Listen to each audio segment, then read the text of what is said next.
Kalyan Singh college of law education के सभागार में आयोजित कार्यक्रम जिला विधिक सेवा प्राधिकरण बुलंदशहर एवं Kalyan Singh college of law education द्वारा आयोजित संगोष्ठी आर्टिकल 21 का जो संयुक्त कार्यक्रम हो रहा है, उस कार्यक्रम की अध्यक्षता कर रहे मुख्य अतिथि के रूप में परम आदरणीय सर अतिरिक्त जिला जज साहब श्री सीपी सिंह साहब, विशेष अतिथि के रूप में उपस्थित मंच पर मंचासीन परम आदरणीय विशेष न्यायिक मजिस्ट्रेट आदरणीय श्री प्रेम प्रकाश श्रीवास्तव साहब, वरिष्ठ अभियोजन अधिकारी के रूप में आदरणीय श्री आर.एस. वर्मा साहब, विद्यालय के संस्थापक के रूप में उपस्थित श्री विनोद राजपूत जी, कार्यक्रम में उपस्थित हमारे कानपुर से वरिष्ठ पत्रकार आदरणीय श्री राजकुमार सिंघल जी, नोएडा से उपस्थित श्री रणवीर सिंह भाटी जी, डिस्ट्रिक्ट कोर्ट नोएडा से उपस्थित श्री महेंद्र भाटी जी, पत्र रूप में उपस्थित श्री धर्मेंद्र जी, जनपद बुलंदशहर के अधिवक्ता उपस्थित श्री दीपक जी, काजल जी, अमन जी एवं जो कार्यक्रम में यहाँ आधारभूत दिव्य आत्माएं, प्रभु की पवित्र आत्माएं, उनको सबको मैं सादर नमन करते हुए विषय को हम लोग उकेरना चाहेंगे। मैं विषय पर आपको लाना चाहता हूं। आज ये बड़ा सौभाग्य का दिन है कि जिन वर्तमान की स्थिति में आधुनिक सुविधाओं से सुसज्जित बड़े बड़े उच्च कोटि के न्यायालयों में बड़ी बड़ी दायित्व की स्थिति पर जिन न्यायाधीशों को हम लोग जाकर के देखने को तरसते हैं, देखने को मिलते हैं, आज ये सौभाग्य है कि वो मध्य में हमारे ही बीच में बैठे हुए हैं। आज चूंकि मैं पैनल से हूं जिला विधिक सेवा प्राधिकरण के, और विषय हमारे साथ साथ जिला विधिक सेवा प्राधिकरण के साथ साथ आर्टिकल 21 का भी है, जो आप देख रहे हो, स्वतंत्रता का अधिकार। स्वतंत्रता का अधिकार जो आर्टिकल 21 में संवैधानिक रूप से हम लोगों को प्रदत्त किया गया, सभी लोग स्नातक और स्नातकोत्तर की स्थिति में यहां बैठे हुए हैं पीछे। हिंदुस्तान के संविधान में 34,735 कानून है। कितने कानून है? 34,735 कानून और 6,38,365 गांव है भारत में। लेकिन वर्तमान की स्थिति में वो संवैधानिक प्रक्रिया जो व्यवस्था है वो सभी को 6,38,365 गांव में रहने वाली प्रत्येक आम आवाम को उनके अधिकारों को संरक्षित और सुरक्षित करती है, व्यवस्था है।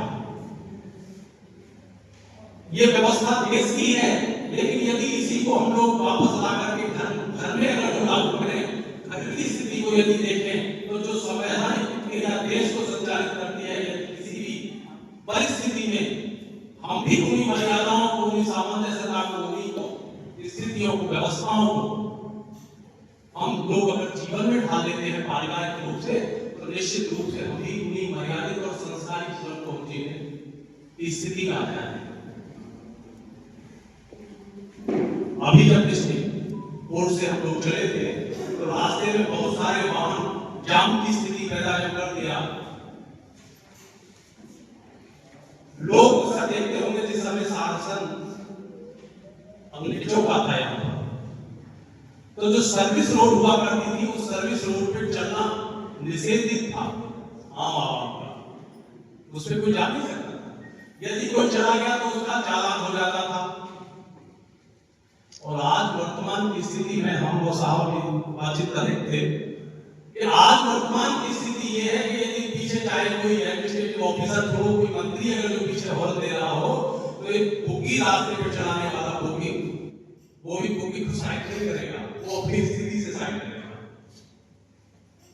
तो स्वतंत्रता का अधिकार है, अगर हम मर्यादित स्थिति में उसको जिए तो ज्यादा आनंद है, संसारी रूप से जिए। लेकिन स्वतंत्रता ऐसा मतलब नहीं है कि हर कार्य के लिए स्वतंत्र हो गए। आर्टिकल 21 का उपयोग वहां कर रहे हैं जहां हमें व्यक्तिगत स्वतंत्रता की अपेक्षा महसूस हो रही है, लेकिन जो उसके सापेक्ष मर्यादा बनी हुई है, उन मर्यादाओं को हम लोग नहीं पढ़ते, ना उनका अनुकरण अनुसरण कुछ करते ही नहीं हमको।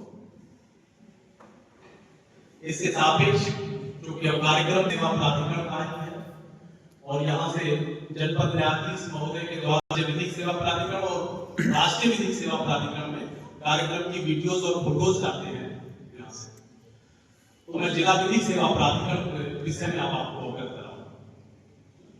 जिला विधिक सेवा प्राधिकरण सुने हो? नाम सुना है किसी ने जिला विधिक सेवा प्राधिकरण? नहीं सुना होगा। सुना है? नहीं सुना। जिला विधिक सेवा प्राधिकरण एक ऐसी वो इकाई है जो जनपद न्यायालय में स्थापित राज्य विधिक सेवा प्राधिकरण, जिसकी गवर्निंग बॉडी माननीय उच्च न्यायालय इलाहाबाद है, उसके chief justice of high court होते हैं, वो बॉडी गवर्न करता है। और राज्य विधिक सेवा प्राधिकरण और जिला विधिक सेवा प्राधिकरण, इन दोनों इकाइयों को गवर्निंग बॉडी कौन है? राष्ट्रीय विधिक सेवा प्राधिकरण जो नई दिल्ली में स्थापित है, जिसकी governing body chief justice of supreme court है, जिसको इंडिया कहते हैं, सीजेआई।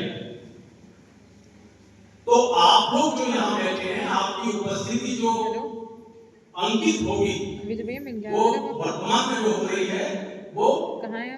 माननीय सर्वोच्च न्यायालय नई दिल्ली द्वारा जो कार्यक्रम है, तो आपकी उपस्थिति, आपका फोटो, छाया चित्र सब वहीं तक लगातार है, वर्तमान वहां तक है आपका वर्तमान की स्थिति।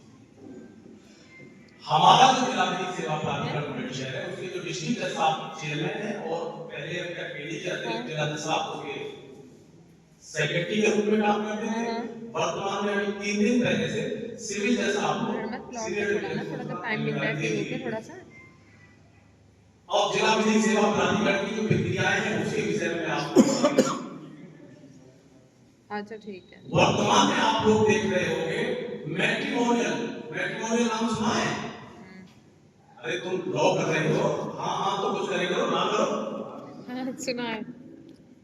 जो मैट्रिमोनियल है, मैट्रिमोनियल को हिंदी में कहते हैं वैवाहिक, समझ रहे हो? तो वर्तमान की स्थिति में वैवाहिक विवाद इतने अधिक मात्रा में, इतनी अधिक तादाद में लगातार हो रहे हैं कि इधर शादी होती है बेटी की और इधर तुरंत मुकदमा तलाक का, 125 का, 498 का, 406 का, इस तरह के मुकदमे वहां न्यायालय में संस्थित हो जाते हैं। जा रही है तुम? सब जितनी भी बैठी हुई हैं, इनकी बेटियां, बहनें, कहीं ना कहीं रिश्तेदार कनेक्शन में, पहुंच जाओ, आवाज नहीं आ रही, आप लोग सुनते रहते होंगे लगातार। तो मुकदमों की भरमार तादाद लगातार बढ़ रही है, क्योंकि मैट्रिमोनियल, तो मैट्रिमोनियल मुकदमों की जब बढ़ती हुई तादाद माने सर्वोच्च न्यायालय स्तर पर देखी गई, वहां तक भी लगातार अपीलें शुरू की जानी, तो तब इन संस्थाओं का 97 में प्रादुर्भाव हुआ और एक एक्ट बना अलग से, जिला विधिक सेवा प्राधिकरण अधिनियम 1997। और इनका जो काम है, जो जनपद स्तर तक और तहसील स्तर पर जो तालुका है हमारा तहसील में जो तहसीलदार है उसके वो सचिव के रूप में कार्य करते हैं। तो जो जनपद में इसे मुकदमों की स्थिति देखी, तो उन मुकदमों में एक प्रावधान किया गया इसी एक्ट में कि जिन कोर्टों में माननीय न्यायालय में मुकदमे विचाराधीन है मैट्रिमोनियल वैवाहिक संबंधित, तो उसमें मीडिएशन कराया जाए। अरे आराम से सुनो, क्या बात है, क्या बात? तो मैट्रिमोनियल बाद में उसमें प्रावधान किया गया है कि जिन न्यायालयों में बात विचाराधीन हो, उन न्यायालयों से पत्रावली संबंधित किसी भी पक्षकार के प्रार्थना पर मीडिएशन भेज दी जाएगी। मीडिएशन कराने का जो काम है वो किसका है? जिला विधिक सेवा प्राधिकरण का, जिसके तत्वाधान में आज का कार्यक्रम आहूत किया जा रहा है। और मीडिएशन में वहां पर एक वरिष्ठ मीडिएटर जो ऑनरेबल अतिरिक्त जिला जज साहब के अधीन कार्यरत रहते हैं, और वहां पैनल लॉयर के रूप में जो विद्वान अधिवक्ता हैं, विषय के विशेषज्ञ हैं, वो भी वहां पैनल में काम करते हैं। तो दोनों को मीडिएशन कराया जाता है। मीडिएशन की स्थिति यदि ऐसी उत्पन्न होती है कि दोनों का समझौता हो जाए, तो दोनों का समझौता उसी मीडिएशन स्थिति में हो जाता है। और मीडिएशन की पत्रावली जहां से आई है वहीं सूचना वापस जाए कि मीडिएशन पास हो गया या फेल हो गया। तो कोशिश करते हैं, उनका मीडिएटरों का यही काम है कि दोनों परिवार नहीं छूटने पाए, दोनों को एक कर दिया। वीडियो भी दे दे थोड़ी। ये मैट्रिमोनियल की स्थिति रहा। और यदि किसी के सिविल के डिस्प्यूट चले हैं, सिविल डिस्प्यूट कहते हैं किसी के खेती के, जमीन के, जायदाद के, घर के, मकान के, दुकान के, रुपए के, पैसे के, यदि किसी प्रकार के मुकदमे चल रहे हैं, तो वो भी मीडिएशन कराने के लिए जहां मुकदमा चल रहा है उनका, वहां प्रार्थना पत्र देकर के दोनों वहां पर अपनी पत्रावली को मीडिएशन सेंटर में ला सकते हैं। वहां जो दस्ताव है हमारे, उन्हीं दस्ताव की निगरानी में मीडिएशन होता है। और यदि दोनों का समझौता होता है तो बहुत आनंददायक बातचीत ये है कि जो कोर्ट फीस के नाम पर लाखों रुपए की कोर्ट फीस न्यायालय में दाखिल कर दी गई है सरकार के खजाने में, वो भी वापस मिल जाती है यदि समझौता सक्सेसफुल हो जाता है। मालूम है थी आपको? नहीं मालूम होगा। और एक दूसरी और बात, किसी भी पक्षकार पर यदि कोई पैसा नहीं है अपना अधिवक्ता नियुक्त करने के लिए, तो वो भी एक प्रार्थना पत्र हमारे डीएलएस के कार्यालय में, जिला विधिक सेवा प्राधिकरण के कार्यालय में, वो भी एक प्रार्थना पत्र दे सकते हैं कि आर्थिक स्थिति कमजोर है और मैं अधिवक्ता नियुक्त नहीं कर सकता, उनकी फीस नहीं दे सकता, मुझे अधिवक्ता मुहैया कराया जाए। तो वहां जो पैनल के अधिवक्ता हैं, विषय के विशेषज्ञ हैं, उनको फ्री ऑफ कॉस्ट निःशुल्क कोई पैसा नहीं देना, उनको भी एक अधिवक्ता निःशुल्क रूप में मुकदमे की शुरुआत से लेकर के होने तक मिल जाता है। आपको मालूम था? नहीं मालूम था? तो आपको फ्री अधिवक्ता मिलने की व्यवस्था है, वो भी हमारे यहाँ से मिलती है। आपके मुकदमों में जो समझौता होने की बातचीत है, जो पंचायत पहले बाहर होती थी, अब वो पंचायत की स्थिति पहला कहां कर दी? न्यायालय में। वहां से आपको फ्री ऑफ कॉस्ट न्याय मिल रहा है। और आपका किसी भी स्थिति में यदि कोई शुल्क जमा हो गया है तो शुल्क भी वापस हो जाएगा। तो न्याय सस्ता, सुलभ, मैं कहूं तो निःशुल्क ही है। अब अगला, कुछ लोग ऐसे होंगे जो यहाँ बहन और बेटियां, जिनका भी कोई मामला ऐसा चल रहा हो, जो परिवार में किसी भी तरह से किसी को भी प्रताड़ित किया जा रहा हो, डोमेस्टिक वायलेंस किया जा रहा हो, घरेलू हिंसा कारित की जा रही हो, तो वो हिंसा कारित करने की ऐसी स्थिति उत्पन्न हो रही है कि वो घर से बाहर नहीं जा पा रही हो, तो जिला विधिक सेवा प्राधिकरण द्वारा एक नंबर जनरेट किया गया, जो राष्ट्रीय विधिक सेवा प्राधिकरण का नंबर है 1500। कितना नंबर है? 15100। जैसे 112 में झगड़ा हुआ तुरंत पुलिस को फोन कर दिया। ऐसे ही यदि किसी का कोई मुकदमा इत्यादि कहीं चल रहा है और उसकी स्थिति कमजोर है, और यदि कोई ऐसी स्थिति बनती है तो मीडिएशन की निज समझौते की मध्यस्थता की, तो वो भी 1500 नंबर पे टेलीफोन करके पूरी जो भी आपको जानकारी है वो निःशुल्क रूप में वही टोल फ्री नंबर पे बात करके की जा सकती है। तो आपको दोनों बात बताई। लेकिन यदि कोई ऐसी है कि दो पक्षकार हैं, सिविल डिस्प्यूट है, संपत्ति का विवाद है या मैट्रिमोनियल है, और मुकदमे दाखिल होने की स्थिति से पहले ही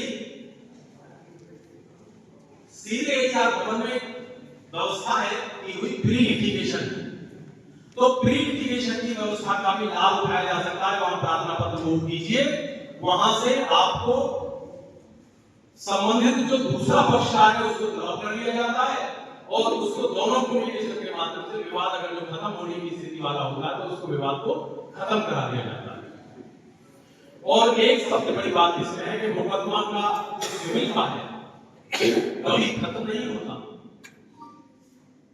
यहां से कोई हार जाएगा तो यहीं पे अपील हो जाएगी सेशन न्यायालय में, वहां से हार जाएगा तो माननीय उच्च न्यायालय चला जाएगा, उच्च न्यायालय से हार गया तो सुप्रीम कोर्ट चला जाएगा, अंत नहीं हो पाएगा, व्यक्ति के सारे खत्म हो जाते हैं लगातार मुकदमे लड़ते लड़ते। लेकिन ये जो व्यवस्था है न्यायालयिक सेवा प्राधिकरण की, यदि किसी का कोई भी मुकदमा मध्यस्थता के माध्यम से समाप्त हो जाता है तो उसकी दुनिया में किसी अदालत में कोई अपील नहीं है, फुल एंड फाइनल, कोई अपील नहीं, कोई रिवीजन नहीं, कहीं कोई दूसरी जगह आप लोग जाने का मार्ग सारे बंद हो गए। तो कितनी अच्छी सुविधा, कितनी अच्छी व्यवस्था है, लेकिन ज्ञान अभाव के कारण हम लोग उसको नहीं पकड़ पाते, नहीं ले पाते उस सुविधाओं का। बहुत सारे नंबर आपको लगातार मिलेंगे, एक 1930 नंबर है, 1930 साइड में लगता है नंबर, क्या है?